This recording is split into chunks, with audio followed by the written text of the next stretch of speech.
Pessoal, sejam bem-vindos de volta a mais um vídeo da nossa série aí sobre o bom uso da IA na pesquisa acadêmica.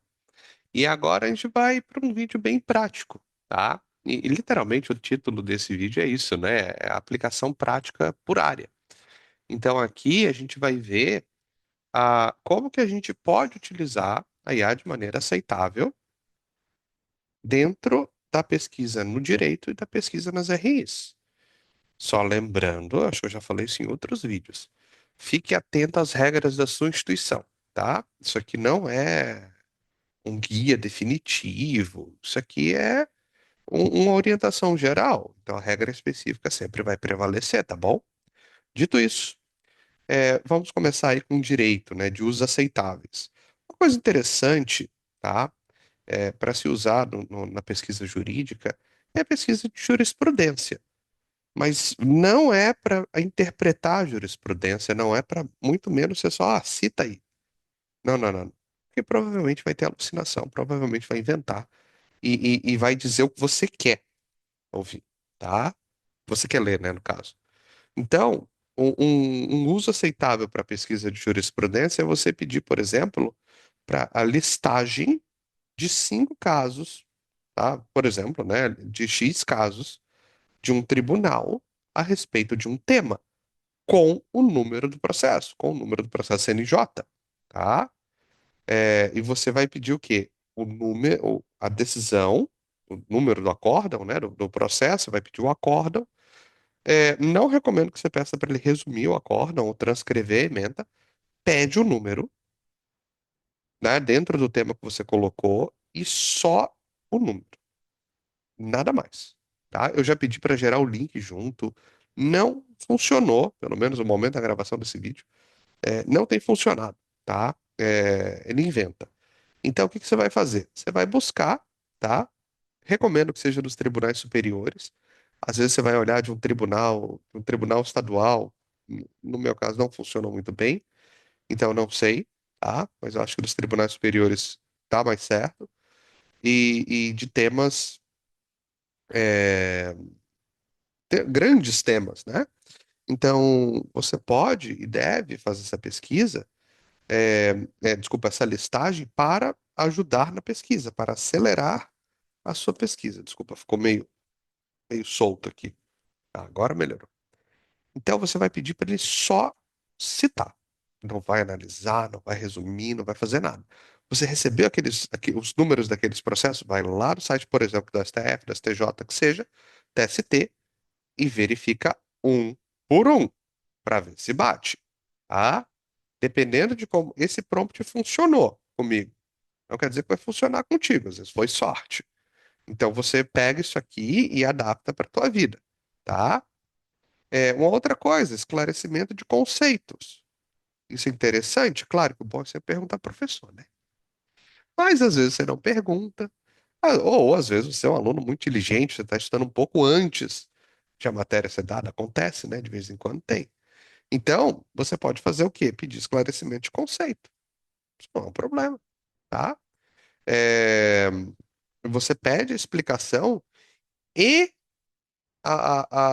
estuda a partir daquela explicação. Mas veja, você não vai aceitar a explicação, tá? Por exemplo, ali, explique o princípio das significados como se eu fosse um calor. Você não pode parar por aí. Está proibido de parar por aí. O que você vai fazer? Com esse ponto de partida, pode estar certo ou não, você vai conferir na doutrina, tá? Eu lembrei desses dois aqui, que era da minha época de graduação, né? Agora eu lembrei do outro, como é que é o nome do... Ah, não, já esqueci. É, Você vai lá no KP, você vai lá no Rogério Greco e confere. Vê o que que eles falam sobre significância, porque, de novo, pode ser que não bata. Só que aqui, como é um caso de doutrina, às vezes você pode estar. Você vai descobrir que o capeta tem uma concepção diferente daquela que você recebeu da IA. E isso vai ser salutar, porque muitas vezes você vai. Existe um debate doutrinário, às vezes você nem sabia que existia um debate doutrinário. Então, desde que você use como um ponto de partida, eu particularmente não vejo nada de errado, tá? Como um ponto de partida. Agora, não me venha estudar a tua matéria só com o ChatGPT, tá? E aí temos uns erros fatais, assim, muito óbvios. mas que infelizmente muito aluno cai. Muito aluno e profissional também, tá? Escrever peça. O povo do NPJ aí, ó, de escritório modelo, não faz isso, pelo amor de Deus, tá? E a outra coisa, aceitar a citação sem verificar a fonte, sem verificar a edição, sem verificar a página, sem verificar a fonte. Não é incomum que ele invente, tá? E aí, se você só copia e cola, mas ele deu a referência da BNT. Cara, você não conferiu, você está correndo um risco enorme de ser pego aí, tá? É, por um professor, por um detector, principalmente TCC, tá? Principalmente TCC. Você tem que verificar tudo aquilo que você cita, tá? Então você pode, por exemplo, ó, uma sugestão de template aí para o direito, é um trabalho de indexador, bem interessante, tá? Então dá uma lida nesse prompt, observa como que ele foi estruturado, note que eu coloquei ali para não gerar análise, para não gerar texto contínuo, tá? É, nada, é só para indexar. E depois que você receber o resultado desse input, você vai fazer o quê? Você vai conferir um por um. Ah, ele citou dois artigos, sei lá, do Código Civil. Vai lá e confere. Ah, citou dois artigos do Marco Civil da Internet. Vai lá e confere. Citou uma jurisprudência atualizada com o número do CNJ. Vai lá e confere. Tudo você vai ter que conferir, tá? Tudo. Então, isso aqui é para acelerar o teu trabalho. Não, para acelerar a tua pesquisa. Não é para substituir a tua pesquisa. Tá bom? E em RI é a mesma coisa, tá? Em RI é a mesma coisa. A gente vai usar para potencializar. E uma coisa que a gente pode fazer aqui é mapear a teoria, tá? Bem interessante para mapeamento de teoria. Então, você vai usar para estudar, para mapear a crítica, para mapear aspectos das teorias, mas não, assim como no direito, né?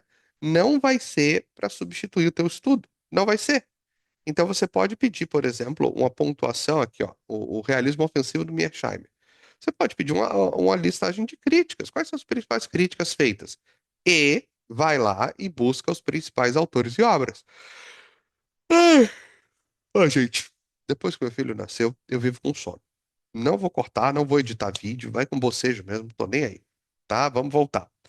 É, Então, você não vai pegar só as principais críticas e seguir em frente. Você vai pedir o que importa mesmo, que é a listagem de obras, a listagem de autores, num período de tempo específico. Às vezes faz sentido para ti colocar um período de tempo maior, um período de tempo menor, enfim. Pedir artigo também pode ser legal, tá? É, Pode ser legal, nem sempre funciona, mas pode ser legal para complementar. E aí você vai cruzar a listagem, tá? Você vai cruzar essa listagem lá na JSTOR, lá na Cielo, na DOAJ, né, que é o Diretório de Revistas de Acesso Aberto. Então, você vai conseguir validar isso. Lembra? Você não pode acreditar, não pode comprar a ideia, tá? E também é muito legal para organizar dados. Você pegou o dado, tá? Eu gosto de fazer isso para gerar gráfico, para gerar tabela. É, Eu sou péssimo com tabela. Então, a gente do direito é assim, né? Então você pega, por exemplo, o gráfico eu acho mais complicado, mas tabela fica legal. Você pegou os dados do IBGE, ó, os dados estão aqui. Eu preciso só que você converta isso numa tabela simples. E aí você dá os parâmetros e cola os dados. Ele vai gerar a tabela, você obviamente vai conferir a tabela, né? Porque você não é doido de só, sabe, copiar e colar. E aí você vai conferir, dando tudo ok. Maravilha. Agora, o que que não dá para usar IA, né, no nosso contexto aqui das RIs? É, fa- Fazer análise geopolítica. É ridículo. Não precisava falar isso, mas bem, né? Nunca se sabe. Você não vai fazer isso. Quem faz a análise é você. A IA não faz. A IA te ajuda a fazer a análise, tá? E a outra coisa, muitas vezes as IAs elas citam dados históricos que não são completamente precisos, tá? Então você tem que conferir em fonte primária ou, no pior cenário, numa outra obra que trate daquele período histórico. Mas o ideal é sempre conferir em fonte primária quando possível, tá? E aqui interessante também, ó, é uma sugestão de um template, né? De um prompt. Lembra, ó, assistente pesquisa, ali embaixo, tá vendo? Eu tô apontando como se, né, enfim, vocês entenderam o espírito da coisa. Vejam que é muito parecido com o do direito, tá? Então, e observem também que eu peço sempre para não interpretar dado. Não interpreta, não analisa, não faz nada. Só me lista. Só faz isso aqui, tá? Restringe bem. Isso está lá num dos vídeos nossos anteriores, né? A gente tem que limitar, porque senão ele pode trazer mais do que a gente necessita, e às vezes a gente, por preguiça, lei do menor esforço, desculpem, pode cair na tentação de utilizar aquilo ali. E aí não é legal, tá? Então, olha só, montei uma tabela. Essa tabela eu montei com, com o ChatGPT, obviamente, eu conferi, né? Então, eu gosto de criar tabelinha assim, sabe? É bom. E bateu, eu conferi tudo. E bate com tudo que eu tenho falado, então tá tudo certo. Vejam que ele não criou nada, ele só facilitou a minha vida. Entendeu? Pronto, tá? Acabou. Então tá ali, ó. Qual que é a finalidade, tá? Vamos na coluna da finalidade. Então, a gente tem que pensar em termos de conceito, em termos de dados, em termos de análise. Como é que a gente faz isso no direito? A gente pode pedir uma explicação básica só para um ponto de partida e depois checar na doutrina. E nas RIs, a gente também vai fazer a mesma coisa. A gente vai pedir, por exemplo, uma explicação básica sobre escolas teóricas e depois a gente vai validar isso em livro e vai validar em artigo. A gente tem que estudar. Aí, não estuda pra gente, pela gente. A gente tem que estudar, ué. Agora, nos dados, mesma coisa. Você não vai pedir interpretação, você vai pedir para que ele te dê, ó, eu quero o número desses processos aqui. E você vai atrás do processo.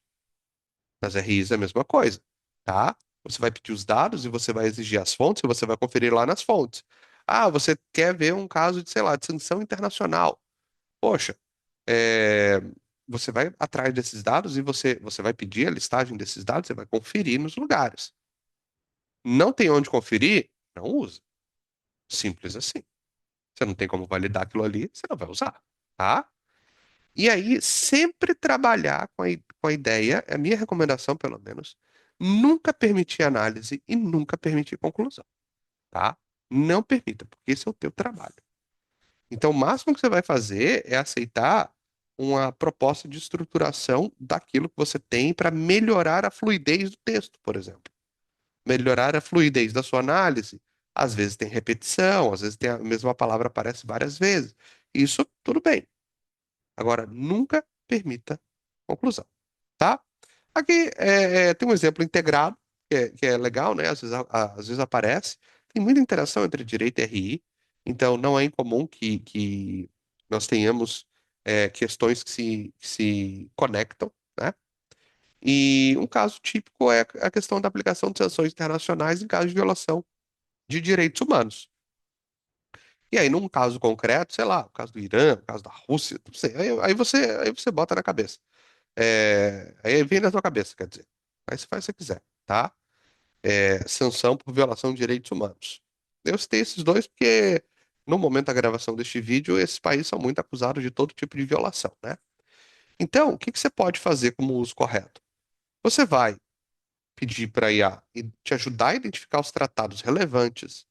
E você pode pedir para a IA, depois de puxar dados quantitativos sobre o impacto econômico no comércio do país A, do país B, do país C, você pode pedir para ele tabelar isso aí, tá? Mas você sempre vai conferir o tratado, sempre vai conferir o dispositivo citado, você sempre vai conferir se a tabela é, é, é, organizou corretamente os dados que você trouxe.